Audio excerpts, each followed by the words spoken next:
makam palsu yang hari ini dibangun oleh seseorang yang diurut sebagai leluhur-leluhurnya adalah merupakan kejadian ulang daripada kejadian-kejadian masa lalu dan leluhur dia yang juga sama melakukan hal yang serupa, yaitu membangun makam baru yang sebelumnya tidak ada untuk diyakini oleh orang lain bahwa itu adalah makam leluhurnya. Kemudian Ali As-Sakran pada abad ke-9 menulis sejarah leluhurnya kalangan Ba'alawi ini, menyematkan nama untuk salah satu nama yang dibarukan itu, yaitu Muhammad bin Ali, disebagaikan atau dialiaskan sebagai Muhammad Shahid Mirban.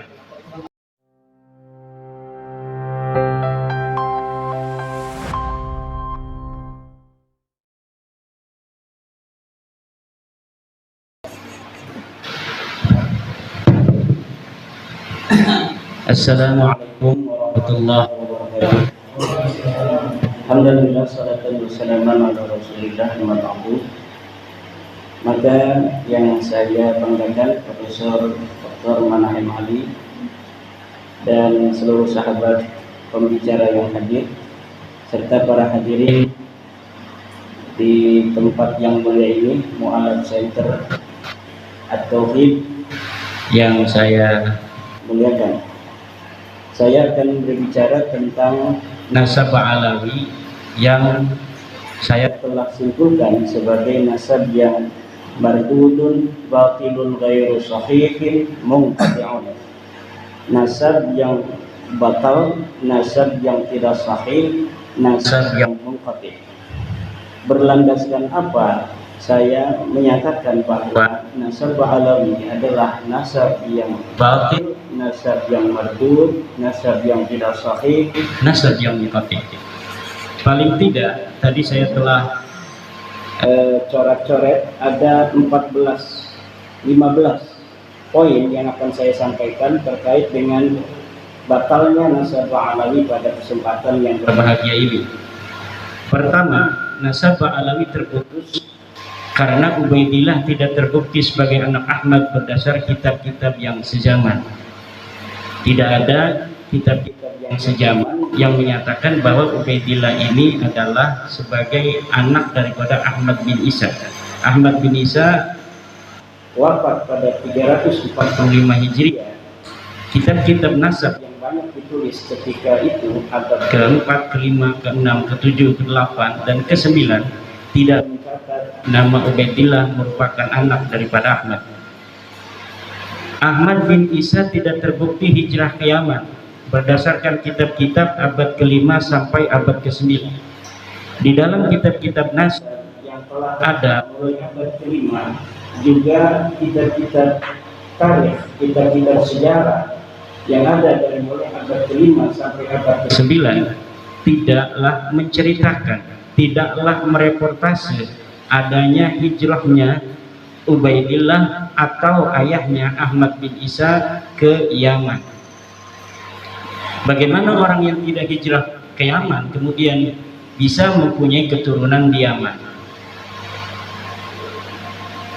Yang ketiga, nasab Ba'alawi terputus karena Ubaidillah tidak terbukti sebagai anak Ahmad berdasar kitab-kitab sejaman. Oh, ini enggak?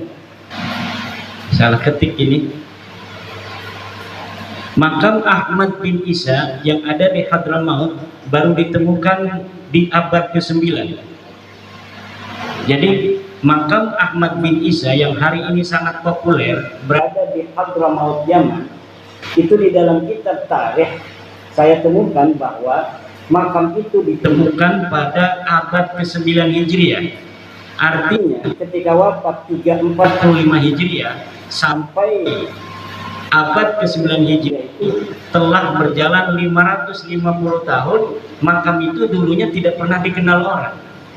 Ketika nasab Ba'alawi dikonstruksikan pada abad ke-9, bersamaan dengan itu pula lah makam-makam yang berkait dengan nasab itu kemudian perlu untuk dibangun untuk menjadi kekuatan klaim bahwa klaimnya nasab itu ada nama-nama tertentu sampai tersambungnya nasab mereka dengan Ahmad bin Isa, maka kekosongan nama-nama yang juga di dalamnya ada kekosongan makam-makam ini perlulah dibangun makam-makamnya itu sebagai bukti saksi buat masa-masa yang akan datang. Maka makam-makam palsu yang hari ini dibangun oleh seseorang yang diurut sebagai leluhur-leluhurnya adalah merupakan kejadian ulang daripada kejadian-kejadian masa lalu dari leluhur dia yang juga sama melakukan hal yang serupa, yaitu membangun makam baru yang sebelumnya tidak ada untuk diyakini oleh orang lain bahwa itu adalah makam leluhurnya. Bagaimana pengurutan nasabnya ini sampai Ahmad bin Isa ada, dibuktikan dengan makam yang kemudian dibangun, diberikan tanggal, diberikan titik mangsa sesuai dengan titik mangsa orang-orang yang diklaim ada pada abad itu, padahal orang-orang itu pun tidak ada, sebagaimana makam itu pun dulunya tidak ada. Kemudian batu nisan Muhammad Shahid Mirbad yang ada di Mirbad telah terbukti dibuat pada abad ke-9 atau 10 Hijriah. Sebagaimana kita ketahui dari pemaparan tulisan saya bahwa dari nama-nama Ba'alawi ke atas bukan hanya Ubaidillah yang tidak ada, tapi Muhammad, Ubaidillah punya anak namanya Ali, Ali punya anak namanya Muhammad, Muhammad punya anak namanya Ali, Ali punya anak namanya Ali, Ali punya anak namanya Muhammad Shahid Mirbad. Ini semuanya adalah orang yang tidak terreportase oleh sejarah apapun, baik di dalam kitab nasab maupun dalam kitab sejarah. Bagaimana orang yang tidak dicatat dalam kitab nasab kemudian pada abad 9 dibangun namanya, dicantumkan dalam kitab nasab yang hanya ditulis oleh keluarga mereka, dan kemudian dibangun kesejarahannya pada kitab-kitab sejarah yang juga ditulis oleh mereka.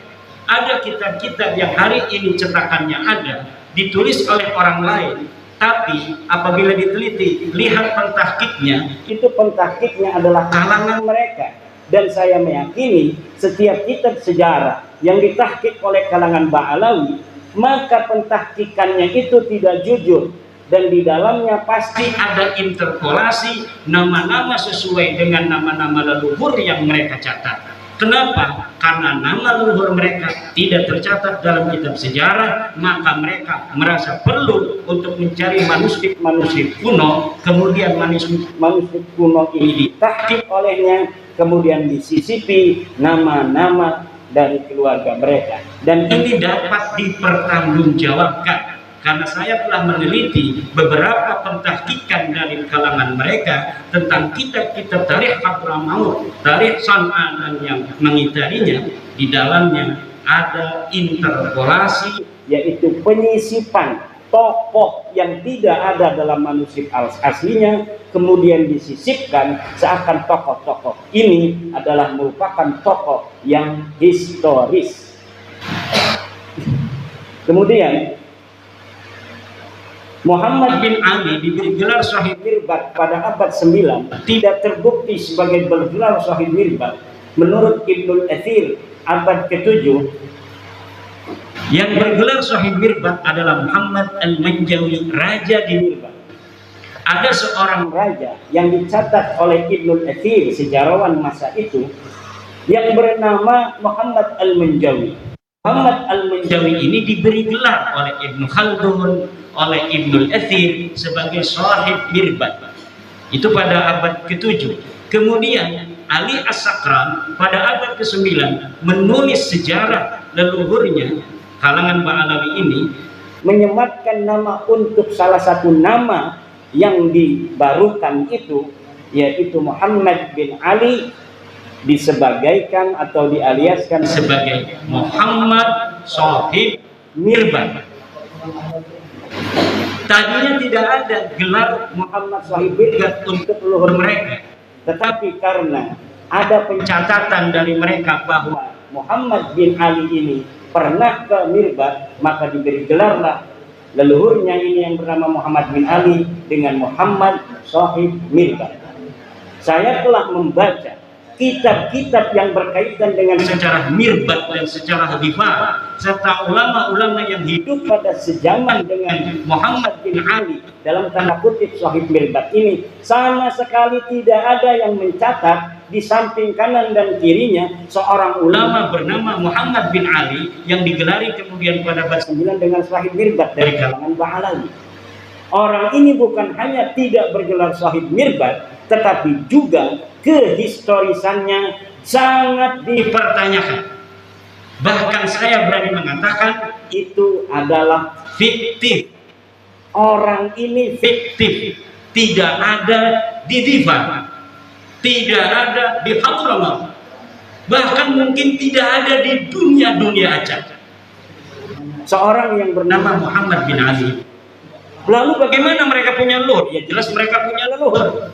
Lalu leluhurnya siapa? Ya saya tidak tahu. Apakah namanya Muhammad bin Ali?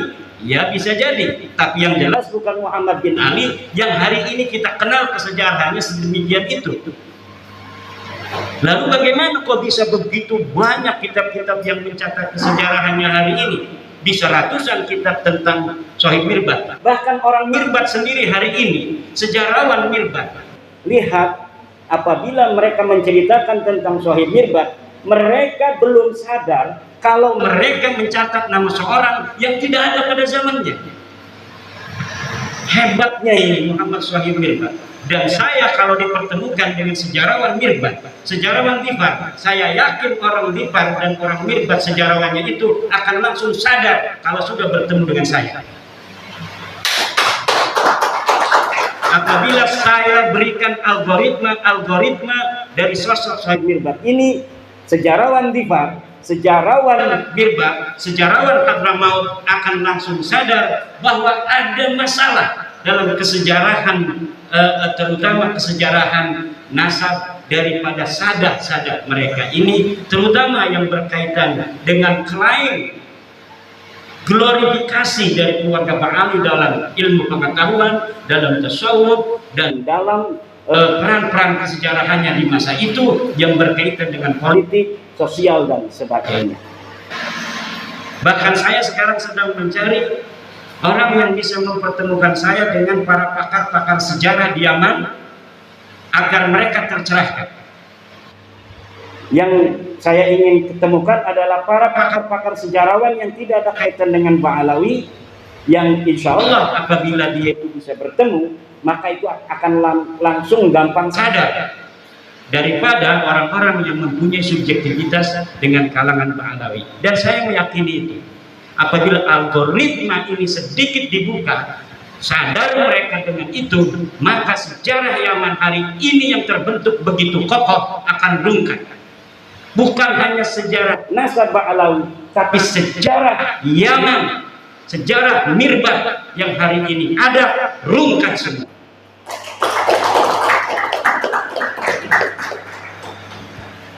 Kemudian Abdullah bin Shahib Mirbat yang tercatat dalam kitab Al-Durar abad 10 sebagai anak Shahib Mirbat yang mendapat ijazah dari Muhammad Al-Qala'i adalah fiktif. Saya telah menelusuri kisah-kisah seseorang yang bernama Abdullah yang disebut sebagai anak Muhammad Shahib Mirbat, yang disebut mendapatkan ijazah dari seorang ulama besar yang tercatat dalam kitab apapun, bukan hanya dalam kitab sejarah, tapi dalam kitab fikih, dalam kitab-kitab yang lainnya, yang bernama Muhammad bin Ali Al-Qala'i. Muhammad bin Ali Al-Qala'i seorang ulama besar di Mirbat yang hidup sejaman dengan tokoh fiktif Muhammad Shahib Mirbat. Ini dikatakan dia memberikan ijazah kepada seseorang bernama Abdullah, Syarif Abdullah. Kemudian Syarif Abdullah ini disebutkan sebagai anak daripada Muhammad Shahib Mirbat Ba'alawi. Saya meyakini nama ini bukan untuk Abdullah bin Muhammad Shahib Mirbat, Adapun dikatakan bahwa Abdullah ini bin Muhammad Shahid Mirbad adalah pencaplokan sebuah manuskrip tentang ijazah yang tidak diketahui dia bin siapa, kemudian dialiaskan sebagai anak Muhammad Shahid Mirbad. Untuk apa? Agar kesejarahan leluhur mereka tercatat dalam bukti-bukti manuskrip yang dapat ditelusuri. Yang dapat ditelusuri nama Abdullah karena dia mendapatkan ijazah, tetapi Abdullah ini tidak diketahui siapa ini Abdullah. Dikatakan bahwa Abdullah ini adalah anak Muhammad Shahid Mirbad. Muhammad Shahid Mirbad di mana? Fiktif.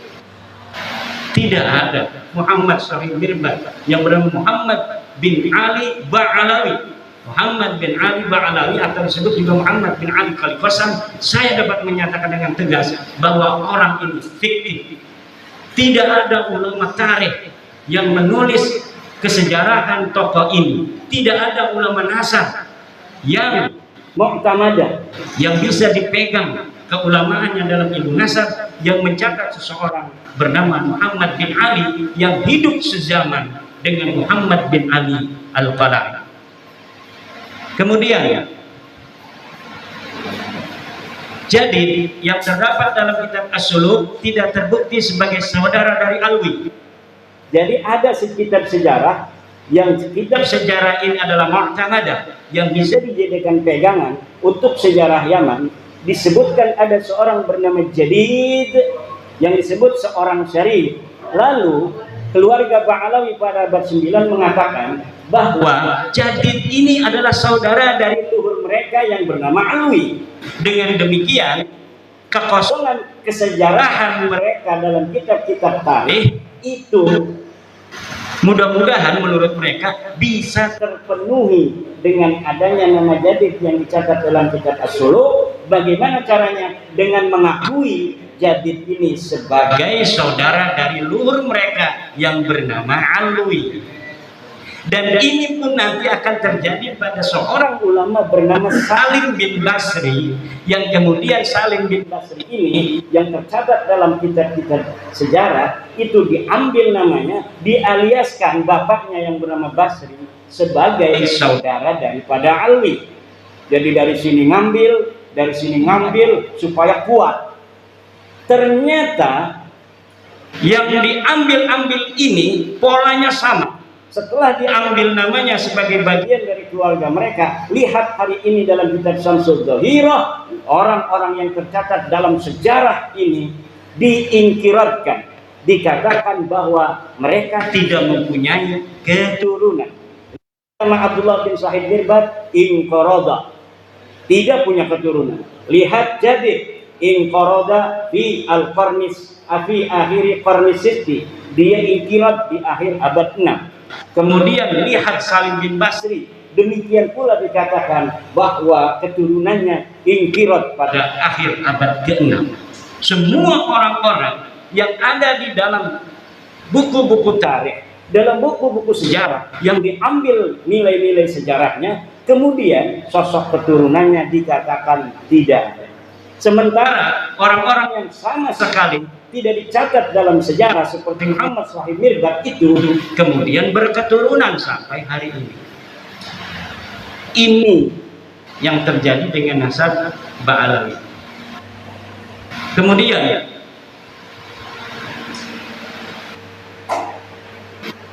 kitab Tarikh Sambal, ada sebuah kitab namanya kitab Tarikh Sambal pada abad ke-10. Ini mencatat nama Fakih Muqaddam.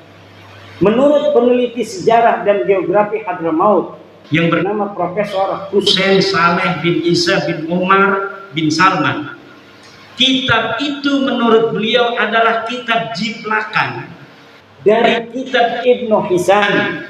Nah, kitab yang ada di abad-abad sebelumnya diambil kemudian dijiplak, tidak diatasnamakan Ibnu Hisan, tapi diatasnamakan orang yang berada di abad 10 yang bernama Syekh Sambal Ba'alawi, tetapi kemudian isinya ditambah. Jadi ini ada pola baru.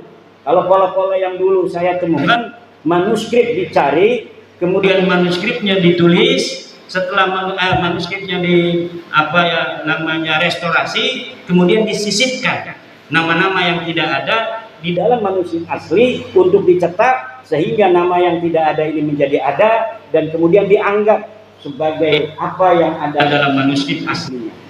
Nah, tetapi yang baru ini yaitu kitab Tarikh Sambal, manuskrip Ibnu Hisan, Tarikh Ibnu Hisan ditemukan, tapi tidak ditahqiq, malah kemudian diambil beberapa lembar, kemudian disusun sedemikian rupa seakan-akan ini adalah karyanya, dimasukkan nama-nama Ba'alawi, kemudian diberikan nama atau pengarang Syekh Sambal. Jangankan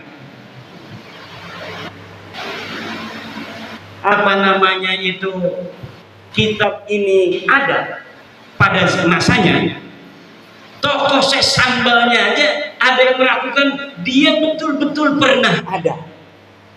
Jadi yang disebut Syekh Sambal dari keturunan Ahmad bin Isa ini, para tokoh sejarawan di Yaman itu ada yang tidak percaya kalau Syekh Sambal ini pernah ada pada abad 10. Lalu dari mana pentahqiq Abdullah Muhammad Al-Habsyi bisa menyatakan itu? Wallahu a'lam bishawab. Yang bertanggung jawab adalah Abdullah Muhammad Al-Habsyi. Dia menyatakan dia menemukan manuskrip atas nama Syekh Sambal. Kemudian dia mencetaknya. Ternyata setelah diteliti oleh pakar sejarah, ini kitab bukan milik Syekh Sambal, tapi sebagian diambil dari kitab Ibnu Hisan, kemudian ditaruhin nama Syekh Sambal yang disebutkan sebagai keturunan dari Ba'alawi. Jadi ini sangat luar biasa sekali. Polanya pola beda lagi, pola baru, modus baru. Kemudian kitab Al-Baha fi Tarikh Hadramaut karya Abdurrahman bin Ali bin Hisan, abad ke-9. Nah, ini yang diciplak ini kitab ini.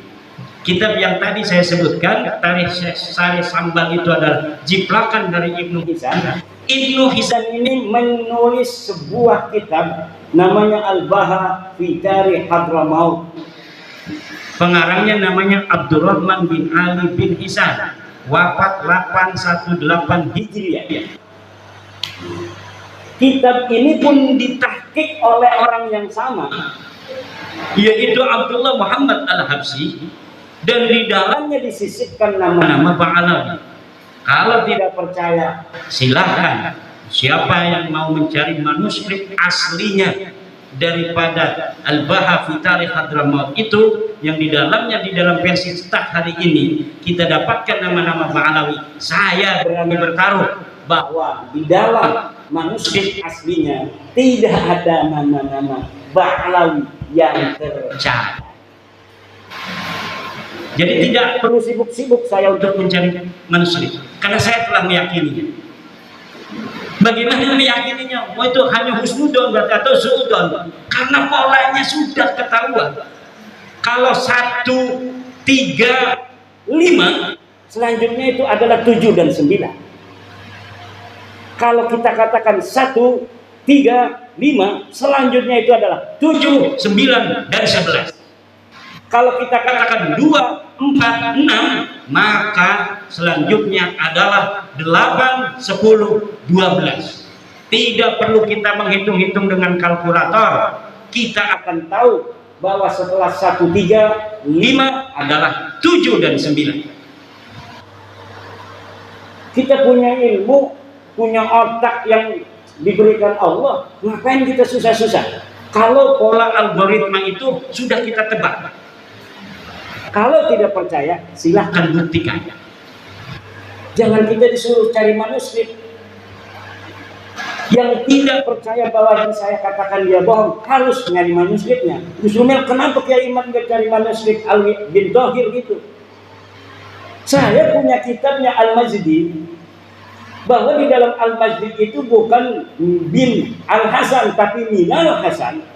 Lalu Alwi bin Thohir abad 14 dia palsukan, minnya itu dirubah menjadi bin, akhirnya salah, beda pengertiannya. Kata Gus Umel, Alwi bin Thohir berdasarkan manuskrip yang dia lihat. Mana manuskripnya? Dia tidak bilang dari manuskrip mana. Sementara Al-Mazdi ketika mengatakan itu adalah minal hasan, itu berdasarkan manuskrip, dan manuskripnya disebutkan dalam mukaddimah. Ini manuskrip ditemukan di Anu, dipegang Anu, ditulis tanggal sekian, tahun sekian. Uqudul Almas itu ditulis abad ke-14 tanpa manuskrip. Katanya mengaku melihat manuskrip, tanpa menyebutkan manuskripnya ada di mana, ditulis oleh siapa dan tahun berapa. Sementara Uqudul Almas ini, Al-Mazdi, ketika salinannya itu dicetak menjadi sebuah kitab, menyebutkan bahwa salinannya ditulis pada abad ke-12. Salinannya sekarang ada di perpustakaan Anu, ditulis oleh Mang Anu. Lalu sesuatu yang berdasarkan alamat yang jelas melawan sesuatu di abad 14 yang tidak punya alamat sama sekali, mana yang menang dan mana yang harus dipertanggungjawab? Ini yang terjadi.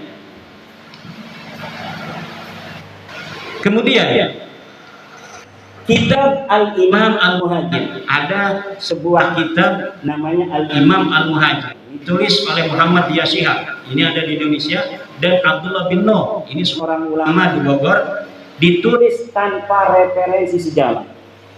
Kitab ini menerangkan tentang tokoh yang bernama Al-Imam Ahmad Al-Muhajir. Semuanya lengkap. Ini binnya Anu, belajarnya di Anu, pergi ke Anu dan sebagainya, tetapi tanpa referensi kitab pada masanya. Bahkan sampai abad ke-9 tidak bisa disebutkan satupun kitab apa yang menjadi referensinya. Lalu referensinya apa berapa? Ya referensi unggulan Ba'alawi, yaitu Al-Burqatul Musyiqah dan Al-Jauharus Syafah. Hanya itu saja mentoknya. Dengan satu lagi kitab Al-Quran di abad ke-10. Kitab Al-Quran, nah ini yang tadi saya sebutkan, Ba'alawi abad 10, yang menjadi salah satu buku referensi utama nasab Ba'alawi, hanya mempunyai referensi dari abad ke-9, yaitu kitab Al-Burqah dan kitab Al-Jauharus Syafah. Jadi abad 10 sudah nambah tuh. Tadinya abad 9 hanya ada Al-Burqah dan Al-Jauharus Syafah. Abad 10 nambah satu namanya Al-Quran. Nanti ada lagi kitab karangan Abu Bakar Al-Idrus, ada 4. Nanti tumbuh lagi. Nanti abad 11 makin banyak. Abad 12 makin banyak. Sehari ini ratusan kitab menyatakan nasab Ba'alawi dan sejarahnya. Tetapi semuanya akan mentok dan habis pada abad ke-9.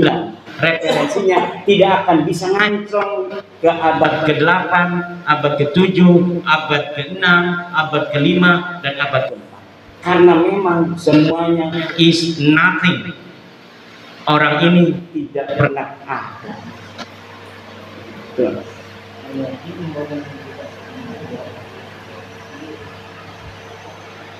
Dan mungkin itu saja poin-poin karena waktunya sudah lebih dari 10 menit. Tentang Bani Jawi sedikit. Bani Jawi ini adalah Bani Melayu. Orang-orang Melayu hari ini adalah Bani Jawi. Bani Jawi ini, jangan kita mencari Bani Jawi ini asalnya dari mana. Bahkan Bani Jawi ini ternyata adalah orang-orang yang telah terdeteksi 4000 tahun sebelum Masehi. Kesejarahannya itu bisa dideteksi di Yordania. Di Yordania ada sebuah kampung Jawa 4000 tahun sebelum Masehi. Kemudian di Mesir itu ditemukan kapur barus. Ketika Fir'aun itu berapa tahun? 6000 tahun membangun piramid-piramid itu ditemukan bekas-bekas kapur barus yang asli dari Jawa, dari Melayu. Banyak sisa-sisa yang bisa ditemukan di dunia. Di Jepang misalnya itu ditemukan keris Jawa di masa purba. Berarti sebelum Indonesia hari ini merasa sebagai bangsa Buddha, bangsa yang pada bangsa asing, pada endoro-endoro, dulu leluhur kita ini adalah Bani Jawi yang luar biasa. Kesejarahannya bisa dideteksi bukan hanya dari 1 Masehi, bahkan dari 4.000 dan 6.000 sebelum Masehi. Ini nanti mungkin akan dikembangkan oleh Profesor Dr. Manahemani. Wallahu wal muwaffiq ila aqwamit thoriq. Wassalamualaikum warahmatullahi wabarakatuh.